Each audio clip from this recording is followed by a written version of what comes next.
போவோம் பையன் போவாங்க. அப்புறம் போலான்னு சொல்லி இவங்க என்ன தெரியுமா நிப்பாட்டிட்டு இனிமா அவங்க விருப்பம் தான் போடுறேன்னு சொன்னேன். சரி விருப்பம் தானே நீங்க எதுக்கு போடுறேன்னு சொன்னா அவங்க பிரபு சின்னம் தெரியாது, அவங்க சின்னம் தெரியாது, புதுசா இருந்தாங்க தெரியும். பிரபு வந்து கை அமைச்சுட்டு அந்த கைக்கு போட்டது யாருமா? எங்க மாமனாரு இருக்காங்களா அதிகாரி? அவங்க வந்து போயிட்டாங்க. பெத்தவங்க எங்க அப்பா அம்மா இவங்ககிட்ட எதுவுமே புரியாது அவங்களுக்கு.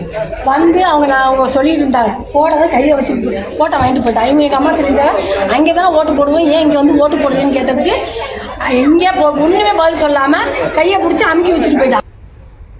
அவங்க பூத்தர் போனாலும் ஆறு ஒருத்தர் கூட பொண்ணுவோம் பையன். காரைக்குடியில் தபால் வாக்கை மாற்றி போட்டதாக புகார் தெரிவிக்கப்பட்டிருக்கிறது. முதியவரின் தபால் வாக்கை டிவிகேவுக்கு பதிலாக காங்கிரசுக்கு அதிகாரி மாற்றி போட்டதாக புகார் ஒன்று தெரிவிக்கப்பட்டிருக்கிறது. அண்மை செய்தியாக பார்த்து வருகிறோம். கூடுதல் விவரங்களை செய்தியாளர் சந்திரமோகன் வழங்க கேட்கலாம். சந்திரமோகன் வணக்கம். இதற்கு அதிகாரிகள் தரப்பிலிருந்து ஏதேனும் விளக்கம் அளிக்கப்பட்டிருக்கா? முழு விவரம் என்ன? வணக்கம்.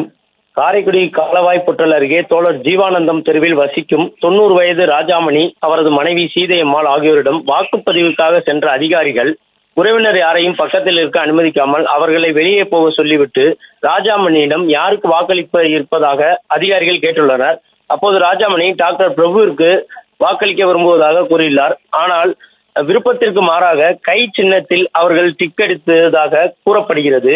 இதனை அங்கிருந்து அவரது உறவினருடைய பையன் 17 வயது இருக்கும் அந்த பையன் வந்து உறவினர்களிடம் தெரிவித்துள்ளார். இதனால் உறவினர்கள் அங்கிருந்த காவலர்களிடம் வாக்குவாதத்தில் ஈடுபட்டு காரைக்குடி காவல்துறை கண்காணிப்பாளர் மற்றும் காரைக்குடி தாசில்தாரிடம் புகார் மனு வழங்கினர். காரைக்குடி தாசில்தார் தற்போது அதிகாரிகள் சென்ற போது வீடியோ கேமரா பதிவு செய்யப்பட்டுள்ளதாகவும் அந்த வீடியோ கேமராவை நாங்கள் ஆய்வு செய்துவிட்டு அதன் பேரில் புகார் மனு வாங்குவதாக தெரிவித்தனர். இதனைத் தொடர்ந்து டாக்டர் டிவிகே பிரபு அவர்கள் தேவகோட்டை கோட்டாட்சியரிடம் மனு கொடுக்க சென்றுள்ளார். ஆனால் தேவகோட்டை கோட்டாட்சியர் மனு வாங்காததால் தற்போது தேவகோட்டை ராம்நகர் சாலையில் சாலை மறியலில் ஈடுபட்டு வருகின்றனர். இதனால் தற்போது இந்த பகுதியில் பரபரப்பு நிலவி வருகிறது. விவரங்களுக்கு நன்றி சந்திரமோகன்.